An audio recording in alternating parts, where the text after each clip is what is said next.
नमस्कार दोस्तों, गार्गी क्लासेस पर आपका स्वागत है। देख लेते हैं संडे की आज की न्यूज़। डेट आज की 10 अक्टूबर 2021। सबसे पहले हम जो डिस्कशन करेंगे वो न्यूज़ रहेगी एलएसी के अक्रॉस। देखो, अभी भी चाइनीज़ और इंडियन मिलिट्री दोनों आमने सामने खड़ी हैं। तो ऐसे में 13th round of corps commander level की बातचीत होने वाली है। उसको लेकर के army chief general MM Naravane ji के द्वारा एक इंटरव्यू दिया गया है। जानेंगे क्या है पूरा मुद्दा।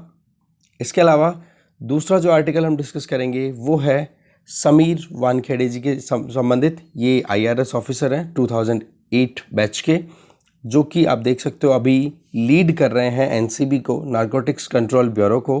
तो इनकी जो काम करने की शैली है, काम करने का जो स्टाइल है, या फिर कह सकते हैं काम करने का the way he used to do his duty, तो उसमें कितनी इंटीग्रिटी और कितना एक डिटर्मिनेशन देखने को मिलता है, जानेंगे इस आर्टिकल के थ्रू। इसके अलावा पिछले कुछ हफ्तों में पाकिस्तान ने LOC के अक्रॉस जो सीज फायर ऑब्जर्वेंस चल रही थी ना, फरवरी 25 से लेकर अब तक कि सीज फायर कंटिन्यू करेंगे हम, उसका वायलेशन पाकिस्तान ने किया है और उसी से रिलेटेड ये वाली न्यूज़ है। आर्मी चीफ ने ही अपने इंटरव्यू में ये बात रिवील की। इसके अलावा फिर पेज नंबर 5 पे एक छोटी सी न्यूज़ है, दैट इज़ लगभग 70 सरपंच और पंचों ने रिज़ाइन कर दिया है जम्मू कश्मीर के अलग अलग डिस्ट्रिक्ट्स में से। वजह क्या है वो जानेंगे इसके आगे। फिर हम आ गए ओपिनियन पेज पे। यहाँ पर एक आर्टिकल डिस्कस जो नॉर्मली करते हैं हम, P चिदम्बरम जी के द्वारा लिखा हुआ, और वही आर्टिकल आज फिर से देखेंगे। इसमें इन्होंने ये कहा है कि हुज लॉ हुज ऑर्डर। इस आर्टिकल में मुद्दा ये है कि हम कॉन्स्टिट्यूशन की बात करते हैं, IPC CRPC इनकी बात करते हैं और रूल ऑफ लॉ की बात करते हैं। तो सवाल ये है कि सबको जब इक्वली आप ट्रीट करना चाहते हो, तो लखीमपुर खेरी में जो कोई भी मुद्दा अभी हाईलाइट हुआ है, जिसमें प्रियंका गांधी का अरेस्ट हुआ और उससे पहले उनके लिए कोई FIR भी रजिस्टर नहीं की गई, और जो हमारे कॉन्स्टिट्यूशन में आर्टिकल 20, 21 और 22, ये तीनों आर्टिकल्स में जो प्रोविजंस हैं, उनको क्यों आपने डिस्कार्ड किया, क्यों आपने इग्नोर किया। ठीक है, तो एक तरीके से कॉन्स्टिट्यूशन पॉइंट ऑफ व्यू से इस आर्टिकल को देखेंगे। इसके आगे वर्ल्ड पेज पे एक आर्टिकल तो हम ये देखने वाले हैं कि चाइना के जो प्रेसिडेंट है शी जिनपिंग, इनका जो रेजोल्यूशन है, इनका जो एक वो कहते हैं ना रेजोल्यूशन, जिसमें ये रीयूनिफाई करना चाह रहे हैं चाइना को, और साथ में है उसमें कवर्ड ताइवान भी। ताइवान और चाइना के बीच में अभी टेंशन चल रही है, और ताइवान ने भी अपनी तरफ से दो टूक बात क्लियरली कह दी है चाइना को कि अगर कोई भी हमें ग्रैब करने की कोशिश करेगा तो ठीक बात नहीं होगी। इसके अलावा US तालिबान के बीच में US मिलिट्री के विड्रॉल के बाद में फर्स्ट टॉक हुई है, जानेंगे इस मुद्दे को। इसके अलावा बांग्लादेश और United nation human rights council UNHRC and UNHCR, ठीक है, इनके बीच में अभी एक डील साइन हुई है, ठीक है, यूनाइटेड नेशन के बीच में और बांग्लादेश के बीच में, कि रिफ्यूजीज जो कि बांग्लादेश के एक आइलैंड जिसका नाम है बासंचार, ठीक है, वहाँ पर इनको लोकेट किया हुआ है, तो उनकी वेलफेयर कैसे इंश्योर की जा सकती है। ओके, इसके अलावा इकोनॉमी पेज पे ये न्यूज़ तो छोटी सी है। इसमें देखो, कल डिटेल में हमने देख लिया था कि अभी फ़िलहाल जो चैलेंज रहेगा टाटा ग्रुप के सामने वो ये कि एक तो सपोर्ट बहुत ज़्यादा ज़रूरत की, मतलब सपोर्ट बहुत ज़्यादा रिक्वायर्ड रहेगा टाटा को। वजह क्योंकि ऑलरेडी डेट रिडन है एयर इंडिया। दूसरा, स्टाफ मैनेजमेंट में कितने लोग ऐसे हैं जो कि पेरोल पे आएंगे, पेरोल पे आते ही उनकी सैलरी स्टार्ट हो जाएगी। लगभग 13,000 समथिंग का स्टाफ बताया था एयर इंडिया का कल वाली जो न्यूज़ थी उसमें। बस यही चीज़ है। दूसरा इधर की न्यूज़ है, इसमें देखो कि अभी कोल सप्लाई में शॉर्टेज चल रही है, तो इसकी वजह से पावर जनरेशन प्रॉपरली नहीं हो पा रहा है। तो उस केस में जो भी जो पावर हाउसेस के पास में अवेलेबल है, पावर जनरेशन सेंटर्स के पास में अवेलेबल है एक्सेस में, या फिर जो आप कह सकते हैं ना कि पूरी एफिशिएंसी के साथ में जो पावर हाउसेस ऑपरेट नहीं कर रहे हैं, तो उनको गवर्नमेंट ऑफ इंडिया की तरफ से अप्रूवल मिल गया है कि वो अपनी एफिशिएंसी अचीव कर सकते हैं उनके पास में, अगर कोल फैसिलिटी एक्सेस में अवेलेबल है तो। ठीक है, तो उसी पॉइंट ऑफ व्यू से ये आर्टिकल है। इसके अलावा अगर देखा जाए तो बाकी कुछ इतनी इंपॉर्टेंट न्यूज़ नहीं है, छोटी छोटी न्यूज़ है, उन पर साथ साथ में नज़र डालते चलेंगे। ठीक है, अब देखते हैं जितनी भी हमारे पास में गिनती की 2-4 न्यूज़ उनको डिटेल में। फर्स्ट न्यूज़ है LAC टॉक्स से रिलेटेड। आर्मी चीफ ने कहा है कि चाइना लगातार अपनी इंफ्रास्ट्रक्चर क्रिएट करता जा रहा है, इसका मतलब ये है कि चाइना बिल्कुल भी इस मूड में नहीं है कि वो एलएसी के अपनी तरफ का जो जगह है उसको खाली करेगा। दैट मीन्स आर्मी का डिप्लॉयमेंट वहाँ पर परमानेंट है, ये बात कही गई एमएम नरवणे जी के द्वारा, जो कि हमारे आर्मी चीफ हैं। अभी देखो चाइना और इंडिया के बीच में 13th round of corps commander level talks, ठीक है। दैट मीन्स कमांडर लेवल की बातचीत होनी है, आज की बात है संडे की, और इसमें कोशिश की जाएगी कि जो मिलिट्री स्टैंड ऑफ है अभी भी लाइन ऑफ एक्चुअल कंट्रोल के अक्रॉस, मेनली कहाँ पर, ईस्टर्न लद्दाख रीजन में, तो उसको रिजॉल्व किया जा सके। इसके अलावा नरवणे जी से जब बातचीत हुई तो इन्होंने ये कहा कि चाइना ने अपनी इंफ्रास्ट्रक्चरल डेवलपमेंट को बहुत स्पीड से बढ़ाया है, और इसका मतलब ये है कि चाइना विड्रॉल के मूड में बिल्कुल भी नहीं है, वहाँ पर चाइना रुकना चाहता है। इसके अलावा आप देख सकते हो कि डिसएंगेजमेंट की बात की जाए तो इंडिया और चाइना की ट्रूप्स डिसएंगेज कर चुकी हैं। एक तो south bank of Pangong show और एक गोगरा पोस्ट, केवल 2 ऐसी लोकेशंस हैं वहाँ पर तो डिसएंगेजमेंट है, पर अभी भी हॉट स्प्रिंग वहाँ पर एंगेजमेंट फेस ऑफ कंटिन्यू है। और चाइना ने और ये हॉट स्प्रिंग वाला एरिया ही है जहाँ पर गलवान वैली लोकेटेड है, राइट। तो वहीं पर चाइना ने पिछली साल अपनी लिमिट्स को क्रॉस किया था, एलएसी को क्रॉस किया था। इसके अलावा चाइना अपनी तरफ से इंडियन ट्रूप्स को पेट्रोल करने की भी अप्रूवल नहीं दे रही है उन एरियाज़ में जहां पर इंडिया ट्रेडिशनली पेट्रोलिंग कर चुका है। पेट्रोलिंग का मतलब वहां पर अपनी रेकी लगाना, जो हमारे ट्रूप्स हैं उनको बिल्कुल अलाउ नहीं कर रहा है। पर्टिकुलरली कौन से एरिया में, दिप्सांग प्लेन्स में। आप इसमें देखो ये दिप्सांग प्लेन एरिया कौन सा एरिया है, इंडिया की अगर देखी जाए ना तो परमानेंट आउटपोस्ट लोकेटेड है दौलत बेग ओल्डी वाले एरिया में। वहीं पर उसी से थोड़ा सा आप ईस्ट में निकलोगे तो दिप्सांग प्लेन, नॉर्थ ईस्ट की तरफ निकलोगे तो दिप्सांग प्लेन्स आ जाते हैं। वहाँ पर इंडिया की जो आर्मी ट्रूप्स हैं वो देखो वहाँ पर हमेशा से ट्रेडिशनली पेट्रोल करते रहे हैं, हमेशा का मतलब प्रीवियसली, ओके। और ये लोकेशन आ जाती है काराकोरम पास के पास में। काराकोरम पास आप देख सकते हो near the Karakoram pass in north, मतलब दौलत बेग ओल्डी में तो इंडियन आर्मी परमानेंट है, और वहीं पर काराकोरम पास है उसी के नॉर्थ में ये लोकेटेड है दिप्सांग प्लेन्स, जहां पर इंडियन ट्रूप्स पहले पेट्रोलिंग करते थे, पर चाइना उनको अलाउ नहीं कर रहा है करंटली अगर देखा जाए। इंडियन टीम है वो चाइनीज साइड से लगातार बातचीत कर रही है कि चुसुल मोल्दो बॉर्डर एरिया के अंदर पर्सनल मीटिंग हो प्रॉपरली, जिसमें lieutenant general PGK Menon India की तरफ से पार्टिसिपेट करेंगे, और बाकी उनकी तरफ से जो आने वाला है वो बंदा आ ही जाएगा, जनरल लिऊ लिन। ये देखो मेजर जनरल लिऊ लिन, इनके बीच में बातचीत होगी। बाकी देखते हैं, लेट्स सी क्या आउटकम निकल के आता है। फिलहाल जो मुद्दा था वो समझ में आ ही गया होगा कि कहाँ पर तो डिसएंगेजमेंट हो चुकी है और कहाँ पर एंगेजमेंट अभी भी है, फेस ऑफ कंटिन्यू है।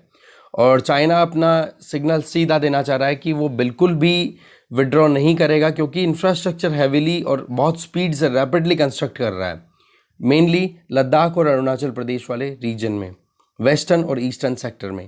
देखो 3 सेक्टर्स हैं इंडिया और चाइना के बीच में, एक तो वेस्टर्न सेक्टर है, एक मिडिल सेक्टर है, एक ईस्टर्न सेक्टर। मिडिल सेक्टर में तो आ जाता है देखो उत्तराखंड वाला एरिया, मेनली उत्तराखंड हिमाचल प्रदेश, तो वहाँ पर तो इतना ज़्यादा टेंशन नहीं है चाइना और इंडिया के बीच में। पर western sector that means Ladakh वाला एरिया हो गया, और ईस्टर्न सेक्टर अरुणाचल प्रदेश, इन दो में कहीं ना कहीं टेंशन चलती रहती है। ओके, आगे चलते हैं।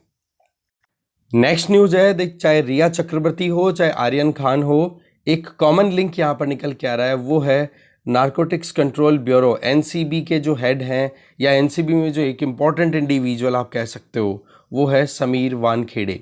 और उनके हिसाब से काम, उनका एक तरीका है काम करने का, उसके चलते चाहे कोई कितना ही बड़ा तोप खान क्यों ना हो, उसको बिल्कुल भी, तोप सिंह कोई क्यों ना हो, उसको बिल्कुल भी, ये कहते हैं ना कि बिल्कुल भी टॉलरेट करने की कंडीशन में नहीं है। ये रूल ऑफ लॉ, या फिर जो भी इनके हाथ में पावर्स हैं, जो भी अथॉरिटी इनके हाथ में है और जो भी इनकी ड्यूटी है, ये फुलफिल कर रहे हैं प्रॉपरली, ठीक है। जैसे कि सुशांत सिंह राजपूत की जब से डेथ हुई है, ठीक है, तब से लेकर अब तक ये जो नारकोटिक्स वाला मुद्दा है ये बॉलीवुड में बहुत ज़्यादा हाईलाइट हो चुका है, और इसी वजह से NCB के डायरेक्टर के तौर पे समीर वानखेड़े को अपॉइंट किया है। पहले ये DRI, directorate of revenue intelligence, DRI के हेड रह चुके हैं, फिर उसके बाद में इनको शिफ्ट कर दिया NCB में, ठीक है। और मुंबई में ऐसा कोई इंडिविजुअल नहीं होगा जो शायद समीर वानखेड़े को ना जाने, ठीक है। और इसके अलावा आप देख सकते हो इनकी खुद की जो एक कहते हैं ना कि इनके जो स्पाइज हैं, वो बहुत अच्छा नेटवर्क है इनका, तो इस वजह से इनको इंटेलिजेंस भी बहुत बढ़िया एक्यूरेट मिलती है। ठीक है, आप इसका एक इंसिडेंट मान लो, शुरुआत हो जा, एक छोटा सा इंसिडेंट बताया जा रहा है कि शाहरुख खान एयरपोर्ट पे आए, एयरपोर्ट पे आ रहे थे, उनको जाना था कहीं, बट उनके पास में जो बैगेज था वो बहुत ज़्यादा था, तो इन्होंने रोक दिया, बोला कि आप बैगेज एक्स्ट्रा लेकर के जा रहे हो तो ऐसा नहीं चलेगा काम। तो ऐसे में उनके 1.5 लाख रुपए एक्स्ट्रा लगे थे शाहरुख खान के। फिर तो पॉइंट क्या निकल के आ रहा है, उस आप देख सकते हो कस्टम्स पे ये पैसा लगाया गया था, मतलब ये चार्जेस देने पड़े थे। तो यहाँ से शुरुआत होती है। इसके अलावा अनुराग कश्यप हो, विवेक ओबेरॉय हो, मीका सिंह हो, राम गोपाल वर्मा हो, इनके रास्ते को रोकने में भी इन्होंने कोई ऐसे नहीं सोचा कि हाँ जी ये सेलिब्रिटी है तो इनको कैसे बोल सकता हूँ। इन्होंने अपनी ड्यूटी अपनी फुल फ्लैजेडली प्ले की। ठीक है ना। सेम चीज़ यहाँ पर एनसीबी में भी अभी ये कर रहे हैं काम, चाहे आर्यन खान क्यों ना हो, और डीआरआई में भी जब ये चीफ हुआ करते थे उस टाइम पर भी इन्होंने अपना काम इसी डेडिकेशन के साथ में किया। इवन जब रिया चक्रवर्ती से क्वेश्चन पूछे गए थे, फिर ये पता पड़ा कि ये पूरा एक रैकेट है सारा का सारा नारकोटिक्स में, तो फिर बाद में चाहे दीपिका पादुकोण हो, श्रद्धा कपूर हो, सारा अली खान हो, कोई भी आप कह सकते हो सेलिब्रिटी जो कि बहुत फेमस हो, उनको क्वेश्चन करने के लिए बुलाया गया। ठीक है, तो पॉइंट क्या आ रहा है कि इसी तरीके से ड्यूटी करने के लिए इंडियन गवर्नमेंट के द्वारा ट्रेनिंग दी जाती है, इंडियन कॉन्स्टिट्यूशन के तहत पावर दी जाती है। आर्टिकल 311 सेफ सिक्योरिटी प्रोवाइड करता है एक सिविल सर्वेंट को। ठीक है ना। तो इसीलिए दी जाती है कि आप अपने काम को अनबायस्ड मैनर में इम्पार्शियली प्रॉपरली काम कर सको, इम्प्लीमेंट कर सको। ठीक है, तो ये थी इनकी ये एथिक्स पॉइंट ऑफ व्यू से एक इम्पॉर्टेंट पर्सनैलिटी आ चुकी है। ठीक है, कि एक इंडिविजुअल जो कि एक सिविल सर्वेंट के तौर पे अपॉइंट होता है तो उसको कैसे इंटीग्रेटेड मैनर में, आप इनकी प्रॉबिटी देखो, इंटीग्रिटी देखो, है कि नहीं, और साथ में अपना जो डेडिकेशन है काम करने का वो देखो। ठीक है ना। ये इंपॉर्टेंट, ये लर्निंग्स थी, इसलिए इस न्यूज़ को हमने डिस्कस किया। आगे चलते हैं। जम्मू कश्मीर के डिस्ट्रिक्ट्स में लगभग 70 सरपंच और पंचेज ने रिज़ाइन कर दिया, और इसके पीछे वजह क्या है?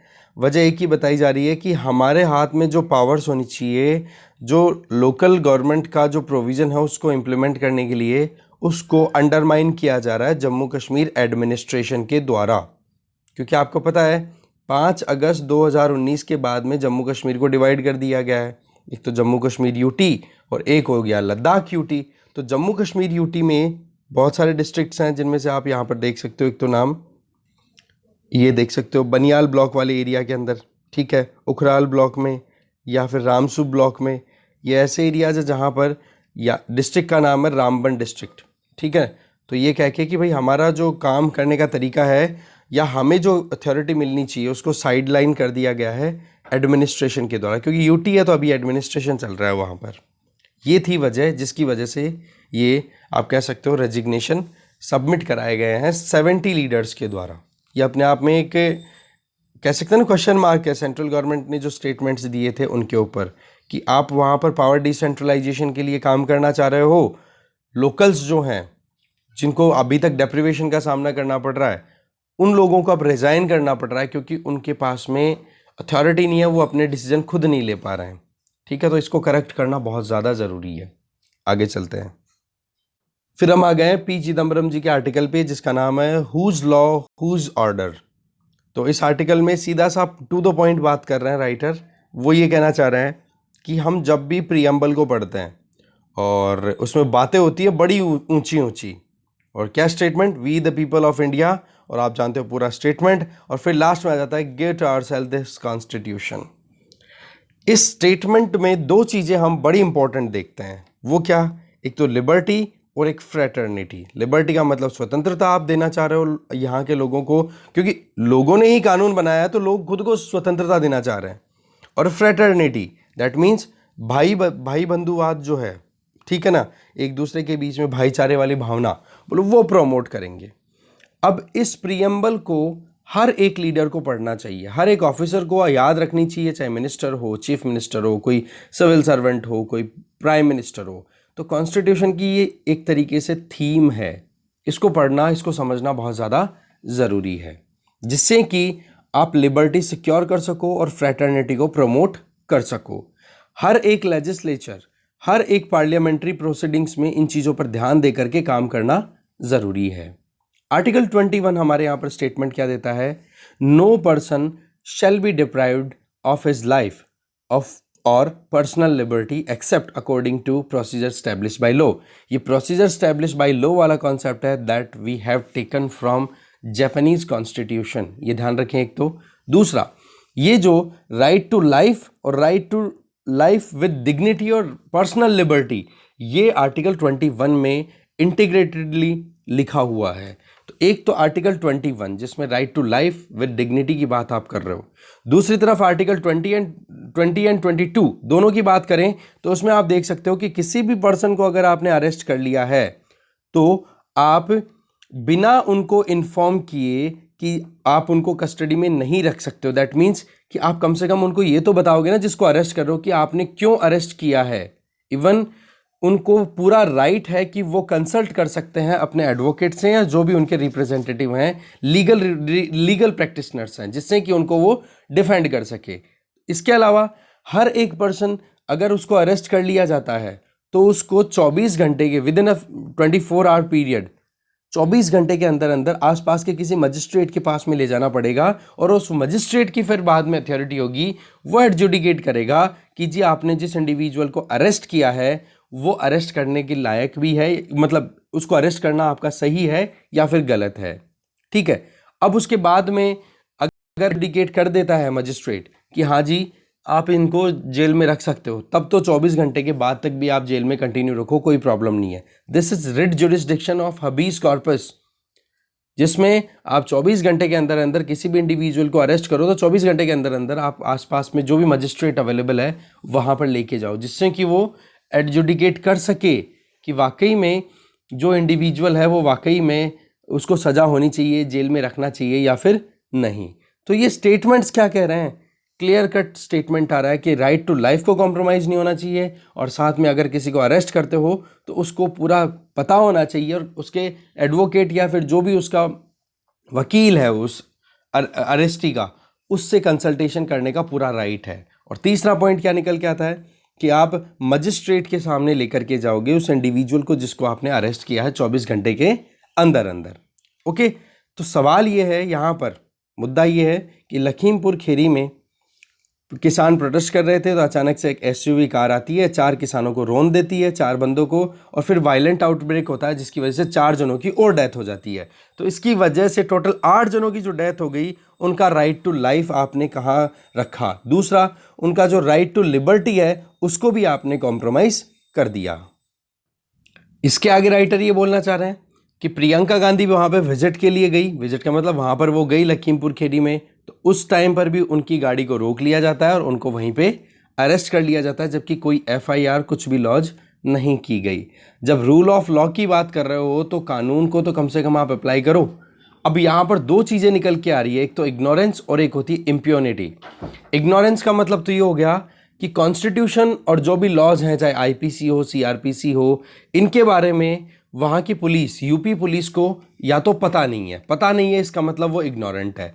और अगर उनको पता है और फिर भी कॉन्स्टिट्यूशन और जो एग्जिस्टिंग लॉज है उनकी वो केयर नहीं करते, इसका मतलब वो इम्प्यूनिटी फॉलो कर रहे हैं। दैट मीन्स उनको कोई फर्क नहीं पड़ता है कानून क्या कहता है क्या नहीं, उनको वो करना है जो उनको करना है।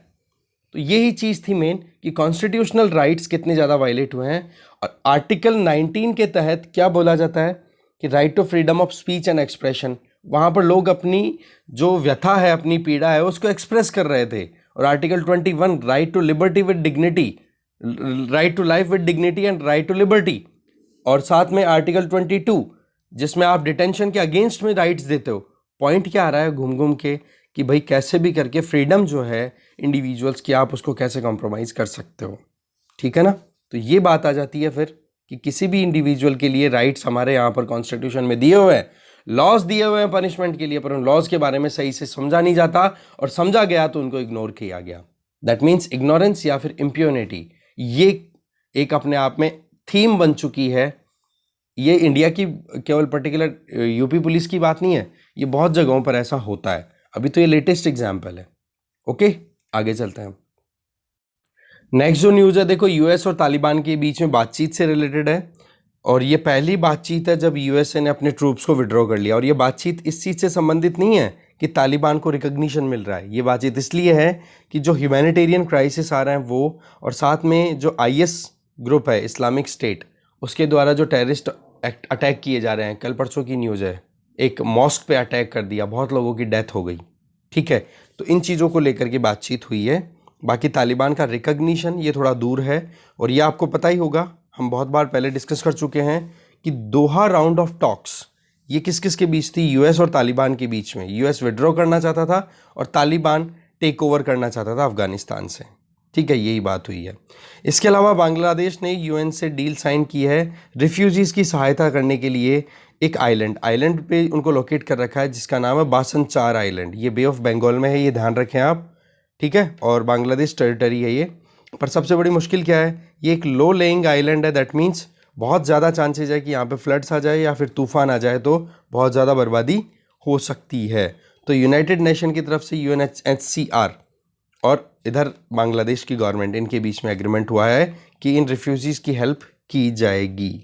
ओके, इसके आगे चलते हैं। फिर इकोनॉमी पेज पे एक छोटी सी न्यूज़ है ही कि देखो, गवर्नमेंट ऑफ इंडिया की तरफ से ये नोटिफिकेशन दे दिया गया है, गाइडलाइंस इशू कर दी गई है कि जिन थर्मल पावर प्लांट्स के पास में आइडल कैपेसिटी है, दैट मीन्स उनकी जो कैपेसिटी फुल्ली यूटिलाइज नहीं हो रही है, तो वो अपनी यूटिलाइज कर सकते हैं और साथ में पावर को सेल कर सकते हैं। जिससे क्या हो कि अभी कोल सप्लाई शॉर्टेज चल रही है, तो thermal power plants properly electricity produce नहीं कर पा रहे हैं। बट ऐसे कुछ पावर प्लांट्स है जिनके पास में इलेक्ट्रिसिटी प्रोड्यूस करने की कैपेसिटी है, तो वो प्रोड्यूस करके और उस पावर को सेल कर सकते हैं स्पॉट मार्केट में।